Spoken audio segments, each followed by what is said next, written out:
Thanks, Goose. Ronin is the name given to a samurai who has lost his master. It's also what this game is called.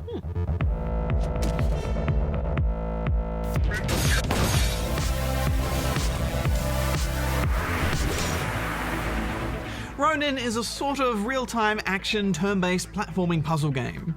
Some of you may notice the obvious similarities between this and a great 2013 independent game called Gunpoint. The developer even jokingly said he was trying to make a Gunpoint ripoff. But besides having a similar minimalist 2D art style, jumping mechanic, and being made by guys called Tom, they're very different. You play as a nameless, Kill Bill-inspired femme fatale, who seems to be out for revenge against her father's old business partners after they killed him for some reason. Or at least, I think that's what's going on. Yeah, there isn't much story here. You get one photo as the backdrop for a handful of cutscenes, and a few lines of ambiguous text to spell things out for you. The missions are pretty straightforward too. You usually have to access a few computer terminals and occasionally take out one of your targets. Then jump on your motorbike and wheelie out of there. The tricky part, of course, is dealing with everyone standing in your way. Once you enter into combat, things become turn-based and you'll have to position yourself near to enemies to take them out. If you stay in the shadows and don't get detected, you'll make life easier for yourself. But you're constantly reminded that this isn't a stealth game and you should just kill everybody. Plus, most of the time, staying in the shadows isn't really an option. When you do get noticed, everyone nearby will train their laser sights to where you are, and will shoot there on the next turn, so you always need to be on the move.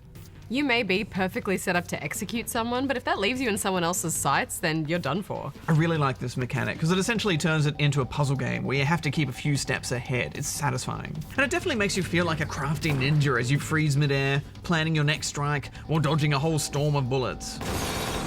It does lead to a lot of trial and error though, and even though this is turn-based, which gives you all the time in the world to think and plan, something about this just always made me impatient.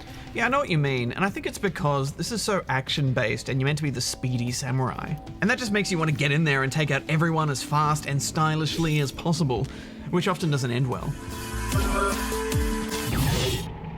It's like I could see the laser sight there and I knew I was gonna die, and yet I still tried to take the guy out.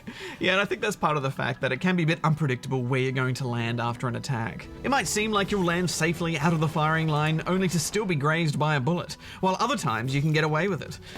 Yeah, true, although mostly I think I was just too eager a lot of the time and attacked before I really thought things through. Fair enough.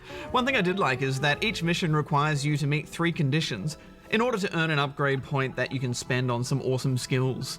To earn it, you have to take out all the enemies, not set off any alarms, and not kill any civilians. Yeah, it adds good challenge, but I almost wouldn't call them optional because you really need those upgrades.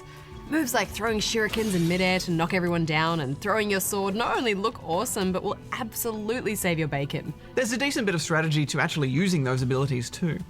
As you string together takedowns and kills, you fill up your ability meter, but for every second or turn not spent doing that, it goes down. I like this because it forces you to push into the action, never retreat, always attack. Yeah, it does a good job of keeping you on your toes with different enemy types too. You got your standard one-shoot goon, samurai who can slice you mid-attack, and machine gunners who will keep shooting at the one spot over 2 turns. Put them all together and you have a lot to keep track of. It's a pretty short game, there's only 15 missions, so you can knock that off in an afternoon. There is a New Game Plus mode, which gives you all your abilities from the start, but I didn't really feel the need for a second run through. Final thoughts, Hex? Well, all up, I think this was a really satisfying and stylish blend of action and puzzle solving, so I'm giving it 3.5 stars. Yeah, this game doesn't do a lot, but what it does pretty well, so I'm giving it 3 stars.